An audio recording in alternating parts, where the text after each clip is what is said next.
الحمدللہ رب العالمین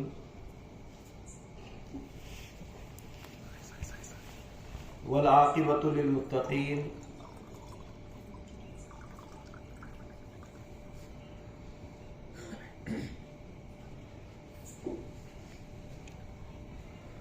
والصلاة والسلام علی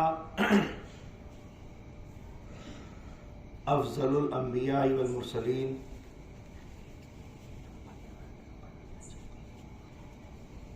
ثم الصلاة والسلام علی اشرف الاولیاء الکاملین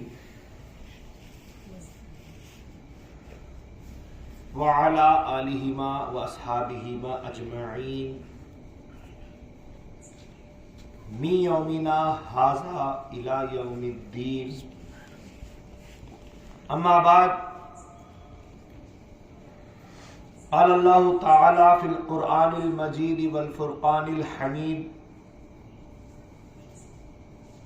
فاعوذ باللہ من الشیطان الرجیم بسم اللہ الرحمن الرحیم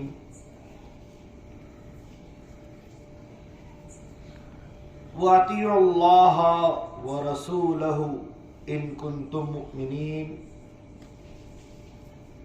وقال أيضا وَمَن يُطِعِ اللَّهَ وَرَسُولَهُ فَقَدْ فَازَ فَوْزًا عَظِيمًا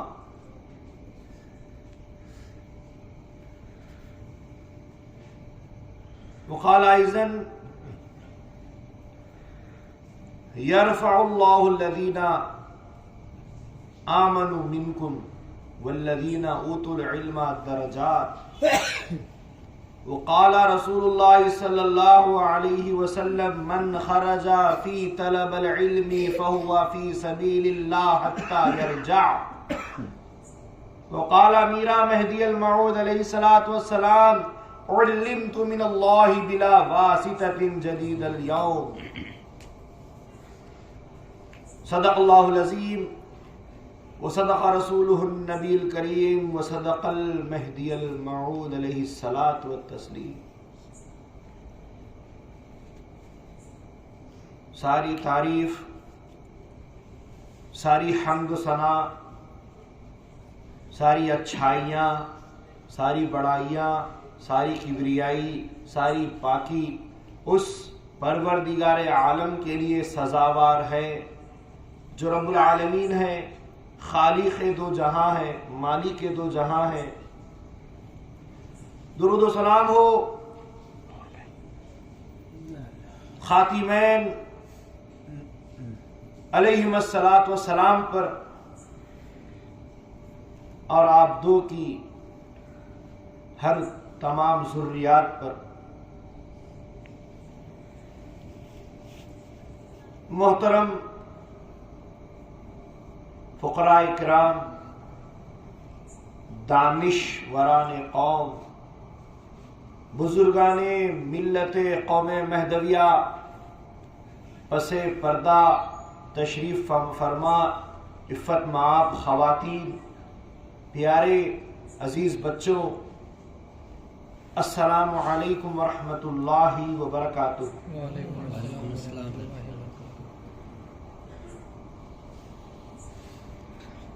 حاضرین گرامی، اللہ کے فضل و کرم سے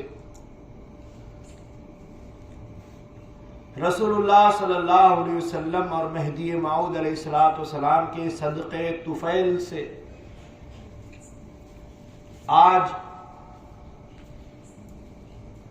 ہم غلامان خاتمین علیہ السلام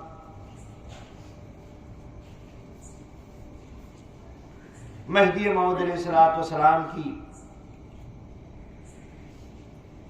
سیرت کو منا رہے ہیں اور سیرت مہدی موعود علیہ الصلوۃ والسلام کی یہ 7ویں نشست کا آغاز کرتے ہیں۔ یقیناً اللہ، رسول مہدی اور بزرگان دین کی روح پاک ہم سب کی امداد کرے گی، ہم کو ہمت دے گی، ہم کو توفیق دے دی۔ حاضرین گرامی، خدا تعالیٰ کا اپنے کلام قدیم میں ارشاد مبارک ہے، اطیعوا اللہ ورسولہ ان کنتم مؤمنین، اللہ کی اطاعت کرو، اس کے رسول کی اطاعت کرو اگر تم مومن ہو۔ اگر تم مومن ہو، اگر تم ایمان لا چکے ہو تو پھر اللہ اور اس کے رسول کی اطاعت کرو۔ سورہ احزاب میں اللہ پھر ارشاد فرماتا ہے، وَمَن يُطِعِ الرَّسُولَ وَمَن يُطِعِ اللَّهَ وَرَسُولَهُ فَقَدْ فَازَ فَوْزًا عَظِيمًا، اور جس نے اللہ اور اس کے رسول کی اطاعت کر لی یقیناً اس نے بہت بڑی جیت حاصل کر لی۔ فقد فاز، تحقیق کہ وہ کامیاب ہو گیا، فوزا عظیما، بڑی کامیابی اس نے حاصل کر لی جس نے اللہ اور رسول کی اطاعت کر لی۔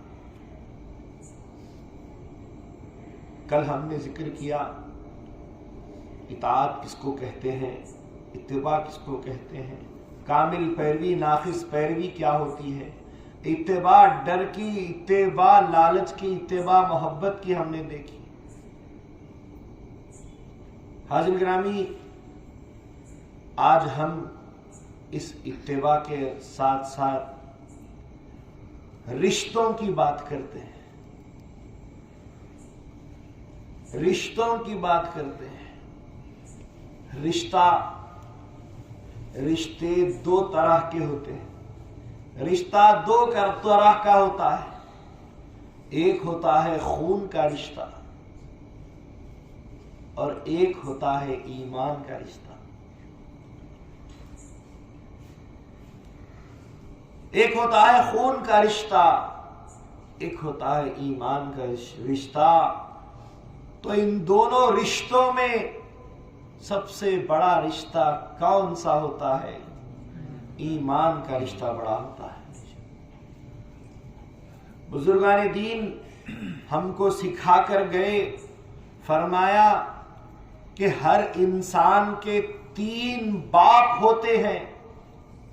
ایک باپ وہ جو پیدا کرنے والا ہوتا ہے، ایک باپ وہ جو تعلیم دینے والا ہوتا ہے، ایک باپ وہ جو تمہاری دنیا و آخرت کی ذمہ داری اٹھانے والا تمہارا رہبر ہوتا ہے، مرشد پیر ہوتا ہے۔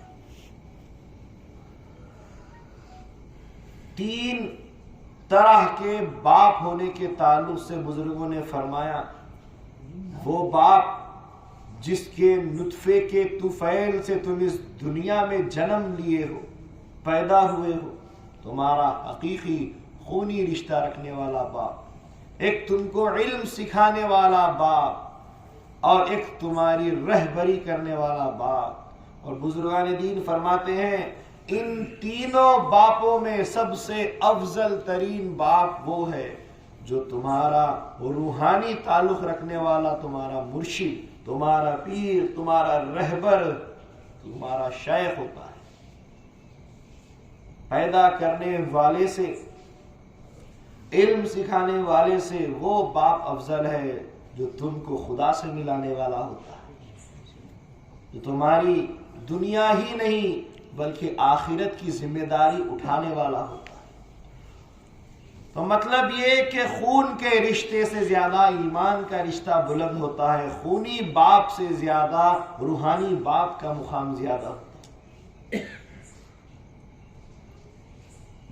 اور مرشد کا مقام و مرتبہ جو روحانی باپ ہوتا ہے اس کے تعلق سے کہا جاتا ہے، پیر را ذات خدا را یک ندید، نئے مرید و نئے مرید و نئے مرید۔ جس نے اپنی پیر کی ذات سے خدا کو حاصل نہ کیا وہ مرید نہیں ہوا، وہ مرید نہیں ہوا، وہ مرید نہیں ہوا۔ مرید ہونے کا مقصد اللہ کا دیدار ہوتا ہے. مرید ہونے کا مقصد کوئی دنیاوی معاملہ نہیں ہوتا. کوئی بسم اللہ خانی پڑھانا مقصد نہیں ہوتا. کوئی نکاح خانی پڑھانا مقصد نہیں ہوتا. میتوں کی تغسیل و تدفین نہیں ہوتی. یا تمہارے گھر کے اندر پاؤں جو رکھتے ہیں گھر پرویش کرنا نہیں ہوتا، بلکہ رشد و ہدایت، دین سیکھنا سکھانا یہ معاملہ، اور اللہ کی طرف اللہ کا قرب حاصل کرنا، یہ رہبری کا معاملہ، مرشد کا مقام ہوتا ہے. اور صحابہ اکرام، صحابہ دور نبوت علیہ الصلوۃ والسلام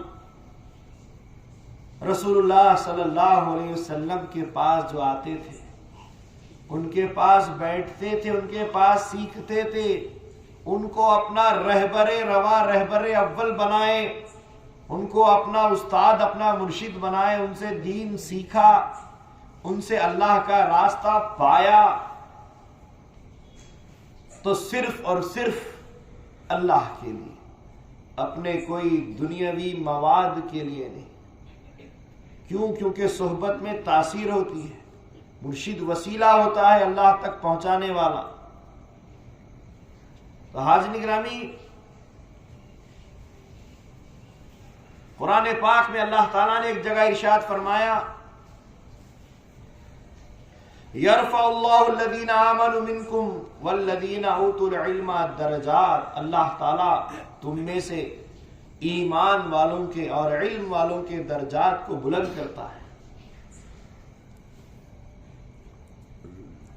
رشتے کے تعلق سے کہا گیا کہ رشتہ خونی ہو یا رشتہ ایمانی ہو تو کون سا رشتہ بلند ہوتا ہے؟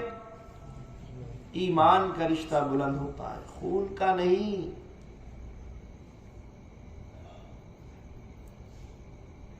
رسول اللہ صلی اللہ علیہ وسلم کا چچا ابو لہب تھا.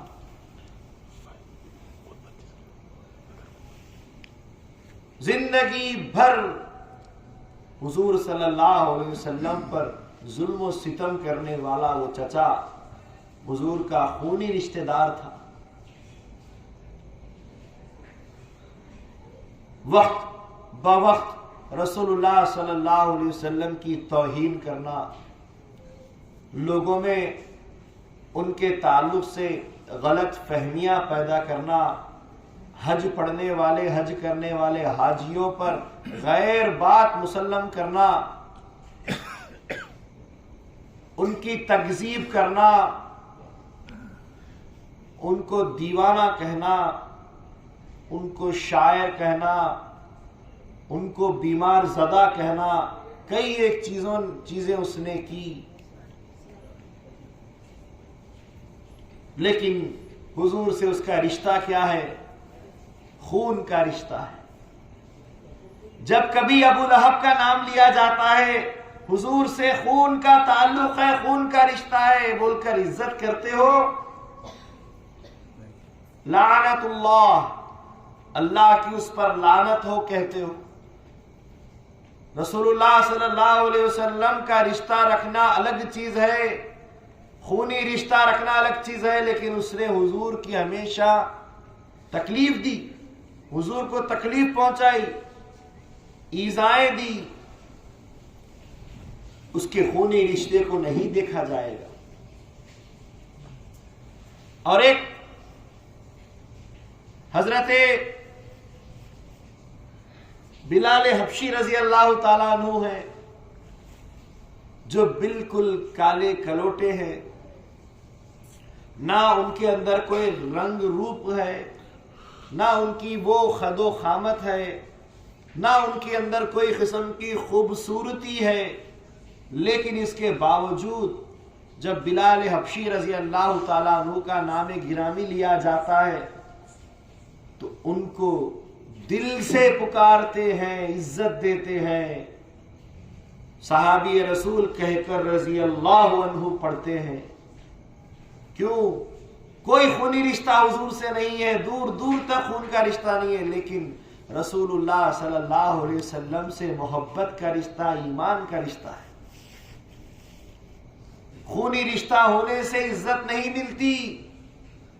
ابو طالب بھی تھے، حضرت علی کے والد بھی تھے، حضور سے خونی رشتہ، وہ بھی چچا تھے، لیکن کبھی بھی ان کو بھی رضی اللہ عنہ نہیں کہا گیا، کیونکہ ان کا خونی رشتہ ہونے کے باوجود ایمانی رشتہ نہیں بن پایا۔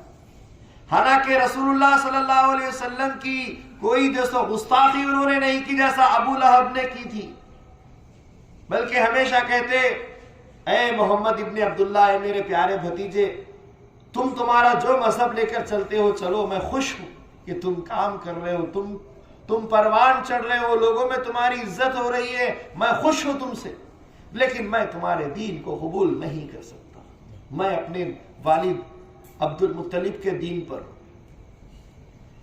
محبت رکھی، خوشنودگی رکھی، کبھی تکلیف نہیں دی، لیکن ایمان نہ لا سکے، اس کے باوجود بھی ہم ان کو رضی اللہ عنہ نہیں کہتے۔ معلوم ہو گیا کہ خونی رشتہ رکھنے کے بعد تکلیف بھی دو تو بھی دور ہو جائے، اگر خونی رشتہ رکھنے کے بعد تکلیف نہ بھی دو پھر بھی دور ہو جائے۔ کیوں؟ کیونکہ دین میں خونی رشتہ نہیں دیکھا جاتا، ایمان کا رشتہ دیکھا جاتا۔ آپ بتائیے اس گاؤں کے اندر جتنے یہاں پر بیٹھے ہیں بھائی بہنیں، کیا ان سے میرا خونی رشتہ ہے؟ یہ جو میرے فقیر ہیں، یہ جو میرے جو سو دائرے کے مرید ہیں، فقیر ہیں، کیا ان سے میرا کوئی خونی رشتہ ہے؟ نہیں، لیکن ایمان کا رشتہ بڑا ہوتا ہے، اعتقاد کا رشتہ بڑا ہوتا ہے، دینی بھائی ہونے کا رشتہ بہت بڑا ہوتا ہے۔ اسی لیے رسول پاک صلی اللہ علیہ وسلم نے فرمایا المسلم اخو المسلم، ایک مسلمان دوسرے مسلمان کا بھائی ہے، یہ جو بھائی ہونے کا رشتہ ہے یہ بڑا افضل ترین رشتہ ہے۔ سگے بھائی ہو لیکن ان کے اندر دین نہیں ہے تو ان کا رشتہ کوئی کام کا نہیں، سگے بھائی نہیں ہے لیکن ان کے اندر دین کا، ایمان کا رشتہ ہے، محبت کا رشتہ ہے، تو وہ رشتہ اللہ اور رسول اور دین اور دنیا میں جو آخرت میں کامیاب رشتہ ہے۔ تو بلال حبشی رضی اللہ تعالیٰ عنہ ہے، رسول اللہ صلی اللہ علیہ وسلم سے کوئی رشتہ خونی نہیں ہے، بس ایمان کا رشتہ ہے، تو ساری امت محمدیہ ان کے اوپر جو رضی اللہ عنہ پڑتی ہے، ابو لہب کے اوپر لعنت اللہ، اللہ کی لعنت پڑتی ہے۔ وہ خون کا رشتہ ہے لیکن وہ مقام نہیں، ایمان کا رشتہ ہے، اس کا مقام۔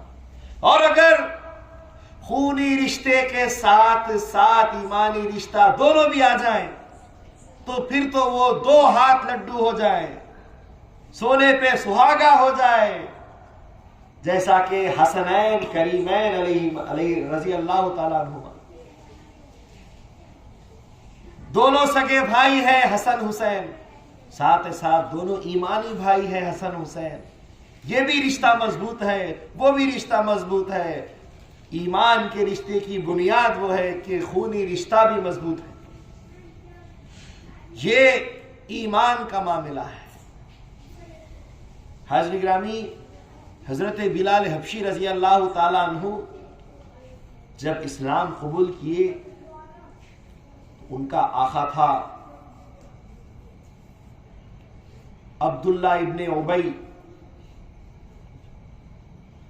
جو کافر تھا، یہودی تھا اور تکلیف دیا کرتا تھا، ایمان سے پھر جانے کے لیے حضرت بلال حبشی رضی اللہ عنہ کو مارا کرتا تھا، پیٹا کرتا تھا، جلتی ہوئی دہکتی ہوئی دھوپ میں، سورج کی تاب میں ننگی پیٹ کر کر زمین پر ریت پر لٹا دیتا اور بلال حبشی رضی اللہ عنہ کے سینے پہ پتھر رکھ دیتا اور وہ تڑپتے رہتے، بولتا جاتا پھر جا اپنے کلمے سے، لات و عزا کا کلمہ پڑھ لے، لات و عزا کا کلمہ پڑھ لے، لیکن بلال حبشی رضی اللہ عنہ